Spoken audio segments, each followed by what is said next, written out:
Bismillahirrahmanirrahim. Assalamualaikum warahmatullahi wabarakatuh. Alhamdulillahi rabbil alamin wa bihi nasta'inu ala umuri dunya waddin. Ashhadu an la ilaha illallah wahdahu la syarika lah wa ashhadu anna sayyidana wa nabiyyana Muhammadan 'abduhu wa rasuluh. Amma ba'd. Ikhwani wa akhwati, saudara-saudariku kaum muslimin, sahabat Bias TV dimanapun antum berada, semoga Allah Subhanahu wa Ta'ala senantiasa menurunkan rahmat dan keberkahannya kepada kita semuanya. Allah Subhanahu wa Ta'ala sebagai zat yang menciptakan segala sesuatu yang ada di alam semesta ini, maka Allah Subhanahu wa Ta'ala lah yang paling paham apa yang terbaik untuk makhluknya, karena dialah yang menciptakan. Allah Subhanahu wa Ta'ala berfirman, "Ala ya'lamu man khalaq wa huwal latiful khabir." Apakah Allah Subhanahu wa Ta'ala zat yang menciptakan itu tidak mengetahui, dan dia maha lembut lagi maha mengetahui. Maka Allah Subhanahu wa Ta'ala, karena Allah lah yang menciptakan segala sesuatu yang ada di alam semesta ini, maka Allah lah yang paling tahu apa yang terbaik untuk hambanya.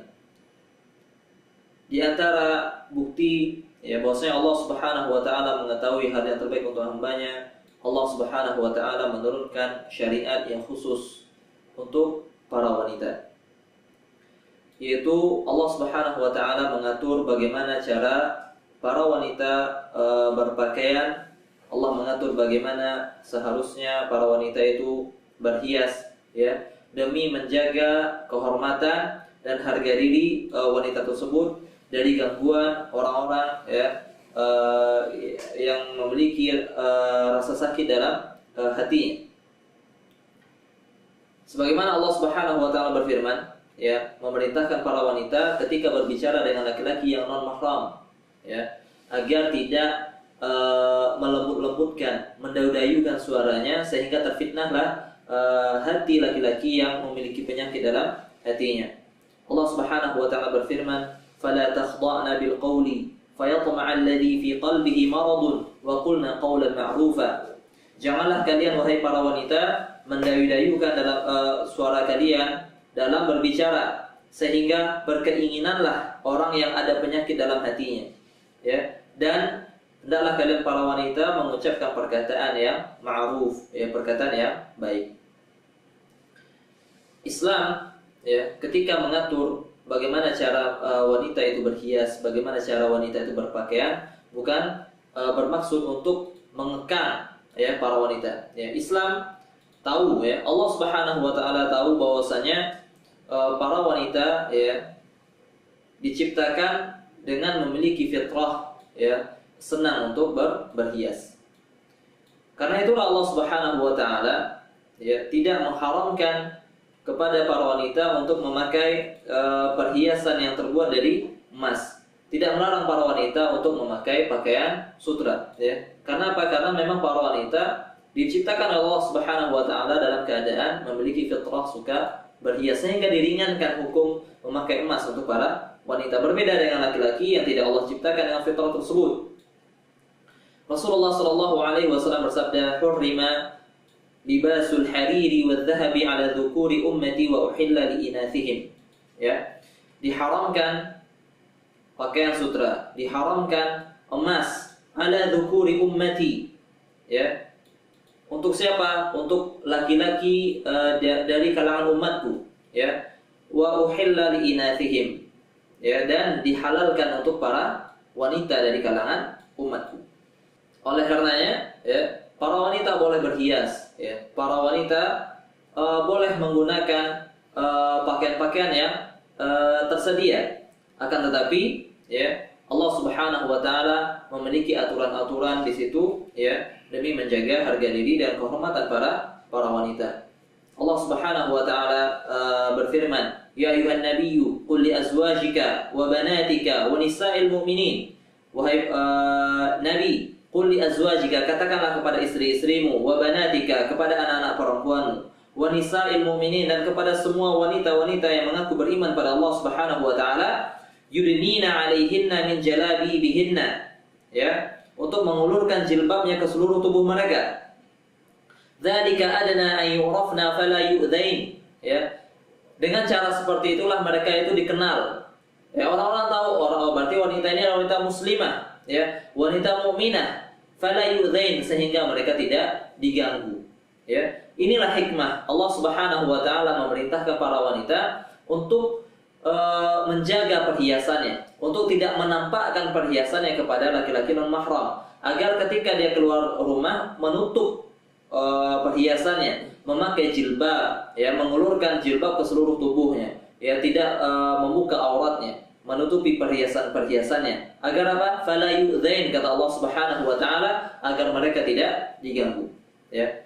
Oleh karenanya kita melihat pada zaman sekarang ketika rasa malu para wanita berkurang, ya, mereka dengan mudahnya menampakkan aurat mereka kepada laki-laki yang non mahram. Mereka menampakkan perhiasannya. Malahan mereka memakai perhiasan ketika mereka berada di luar rumah, ya. Ketika mereka berada di depan suaminya, mereka tanggalkan perhiasannya dan mereka tidak berhias depan suaminya. Sedangkan ketika mereka keluar rumah, mereka malah berhias. Tentu ini jauh bertentangan dengan apa yang disyariatkan oleh Allah Subhanahu wa taala. Sehingga apa yang terjadi? Ya, banyak kerusakan-kerusakan yang terjadi di negara kita ini. Ya, sebagai contoh nyata, ya, kita melihat bagaimana banyaknya pemerkosaan yang terjadi, ya, betapa banyaknya pelecehan seksual yang mana yang menjadi korban di situ adalah para wanita. Lihatlah di sini keindahan Islam. Lihatlah di sini kebaikan Islam, ya.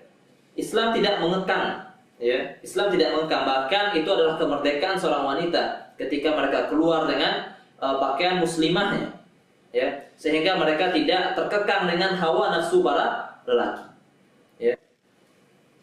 Silahkan dia berhias, akan tetapi berhiaslah di depan mahramnya, ya, berhiaslah di depan suaminya. Allah Subhanahu wa taala berfirman, wa qarna fi buyutikunna wa la tabarrajna tabarrujal jahiliyatil ula. Ya, hendaklah para wanita itu kalian lebih seharusnya lebih sering untuk menetap di rumah, ya. Dan janganlah kalian berhias, ya. Dan janganlah kalian berhias tabarrujal jahiliyatil ula, ya. Dengan cara tabarruj sebagaimana tabarrujnya orang-orang jahiliyah, sebagaimana tabarrujnya orang-orang yang berhukum dengan hukum jahiliyah. Para ulama mufassirin, ya, ketika menafsirkan makna tabarruj, mereka mengatakan, ya, sebagaimana perkataan Qatadah, ya, beliau berkata, dahulu para wanita, ya, ketika keluar rumah berjalan dengan berlenggak-lenggok, ya, mendayu-dayu ketika bersuara dan bersolek. Itulah maksudnya tabarruj yang Allah larang, ya. Muqatil bin Hayyan juga berkata, tabarruj adalah ketika para wanita memakai kerudung di kepala mereka namun tidak diikatkan, ya. Sebagaimana sering kita lihat di negara kita, ya, ketika orang cuma meletakkan kain di atas kepalanya namun tidak diikatkan, sehingga kelihatanlah kalung mereka, kelihatanlah anting mereka, ya, dan kelihatanlah leher mereka, ya. Ini yang dimaksud dengan tabarruj, ya. Sehingga tabarruj itu adalah ketika seorang wanita itu menampakkan keindahannya, menampakkan perhiasannya di depan laki-laki yang bukan mahram bagi dirinya. Dan lihatlah dalam ayat tadi Allah Subhanahu wa taala berfirman, wa la tabarrujna tabarrujal jahiliyatil ula. Allah menisbatkan perbuatan tabarruj tersebut sebagai perbuatan jahiliyah, ya, yang mana sebuah perbuatan apabila disandarkan kepada jahiliyah, maka perbuatan tersebut adalah perbuatan yang diharamkan oleh Allah Subhanahu wa taala. Oleh karenanya, ya, wahai para akhwat, ya, wahai para wanita muslimah, ya, ingatlah Allah Subhanahu wa taala yang memerintahkan kalian untuk berjilbab, ya. Allah sebagai pencipta, ya, Allah yang menciptakan semua yang ada dalam semesta ini termasuk diri kalian, ya. Dan Allah lah yang paling tahu kebaikan untuk hambanya, kebaikan untuk makhluknya. Maka ketika Allah Subhanahu wa taala mensyariatkan sesuatu syariat, ya, maka ketahuilah di situ ada kebaikan yang banyak, ya. Dan tidaklah Allah Subhanahu wa taala melarang sesuatu kecuali di situ kemungkaran dan mafsadah yang jauh lebih besar daripada manfaat yang didapatkan.